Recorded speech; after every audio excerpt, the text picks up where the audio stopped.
They have a clear understanding of their return on investment, which is associated with the project. Massive profits based on foreign-derived energy. Rhode Islanders, however, cannot be as clear about the benefits for us and what we would receive. Instead, there are many, many costs and risks associated with this project that will be inflicted upon the citizens, including the loss and unfettered use of our waterways, risk to our safety, additional burden to taxpayers, potential loss of tourism and fisheries job, irreversible damage to the local environment, including diminished local quality of life, frequent bridge closures, as mandated by the Rhode Island Turnpike and Bridge Authority, and the risk of accidents and loss of life, and the eventual abandonment of this proposed facility.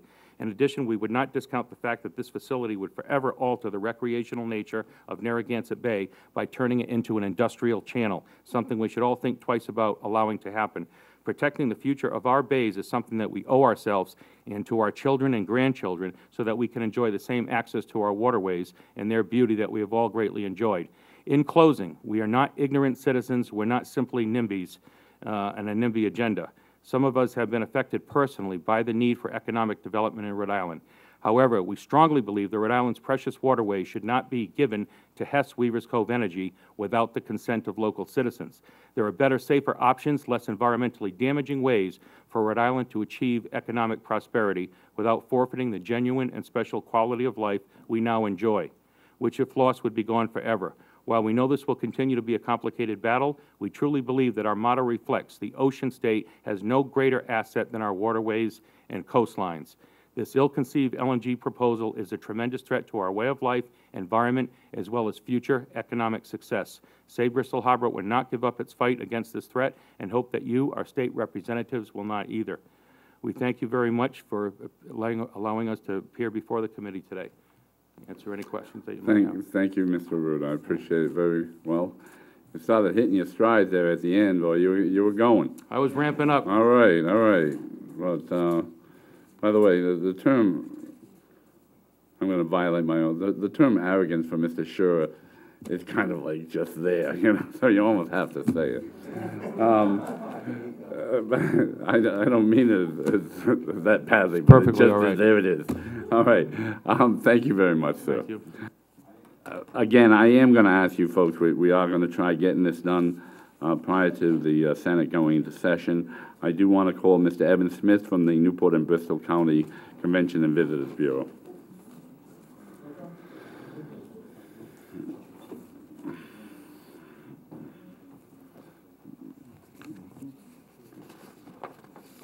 Is this on? Yes? Yes, Yes, it's when it's up, it's on. All right. All right, you're Very on. Thank you, Mr. Smith. Proceed.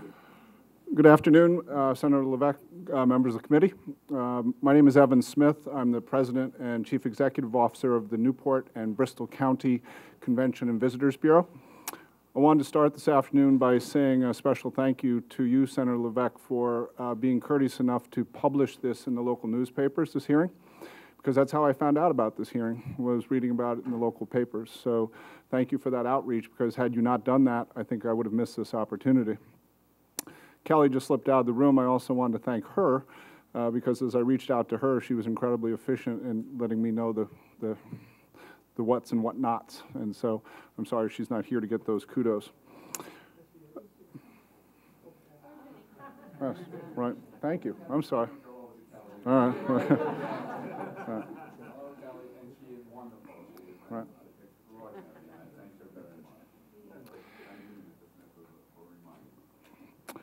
The Convention and Visitors Bureau is an organization that is dedicated to promoting the 9 towns of Newport County and Bristol County for travel and tourism, both for leisure travel and business travel. Our organization is a quasi-state organization and is governed by an 18-member board of directors represented from Newport and Bristol County. At their November board meeting in 2009, our board of directors took a position to officially oppose the siting of an LNG facility at LNG after a great deal of debate and as much research as could be done on the issue, because I must admit, on the research trail, it's been often confusing sometimes trying to find out the facts of what's going on and what isn't going on. I'd also like to commend John Rodman from the Preservation Society, who spoke earlier, because John delivered about 75% of my speech, and most of the other folks who have spoken today have already covered a lot of the relevant material that I'd like to cover. So I'm going to echo what they said earlier. I think they did a particularly fine job. I would, however, like to point out a couple of things about why our board, as voices of the tourism industry in Newport and Bristol County, are concerned about this issue. The first one you've heard something about is bridge closings. And the research I've done on this has led me down a journey that the Bridge and Turnpike Authority is not required by FERC or by the Coast Guard to close their bridges. My understanding of this is that they will choose to close their bridges by their own policy. And I've asked them for that policy, and I've copied you via Kelly there, and I'd like to just read that for a moment, if I may. The Rhode Island Turnpike and Bridge Authority has publicly stated that it will close the Pell Bridge to vehicular traffic if any LNG tankers were to pass under the bridge. RITBA believes that the short-term closures of the bridge are in the best interest of the motoring public and the RITBA employees, and nothing is more vitally important than their safety. As the long-term custodian of the Pell and Mount Hope bridges, RITBA is in the best position to make the determination about protecting the structural integrity of the bridges and when to deem it appropriate to permit traffic to cross them. So the first concern our board and industry has that's been articulated today is the closing of these bridges. The closure of a bridge creates time-sensitive issues, of which I can't even begin to tell you the list of those today. But I'd ask you to consider several issues. One, there are 1,200 weddings in Newport and Bristol County a year. If you are coming from off-island on the island, or if you're going from Aquidneck Island the other way, and you hope to measure your distance by a time of 15, 20 minutes up to a half an hour, and you miscalculate that and you get caught in a bridge closure, you could potentially miss a wedding. Think about the number of sports teams that could be affected by this. I could go on and on with the number of issues that could be affected by the closure of a bridge, and I'm not even citing the frustration and hassle. Right now, currently, the Bridge and Turnpike Authority closes the Pell Bridge for LPG tankers coming up. I live in Jamestown. I watch the backup of that on a regular basis. There are 12 to 15 passages for LPG tankers a year going up the East Passage, and I can tell you that vehicular traffic backs up all the way over Jamestown back to North Kingston when the Turnpike and Bridge Authority closes. There are frustrating people. There are people you can say, well, what is 20 minutes? What is 30 minutes? For some people, it's everything. If you're heading to a flight at TF Green, if you're trying to catch a train at Amtrak, 20, 30 minutes could mean everything to what your travel itinerary does. It was cited earlier that the travel industry is one of the most competitive industries in the world. For us, it's a $680 million industry in Newport and Bristol County.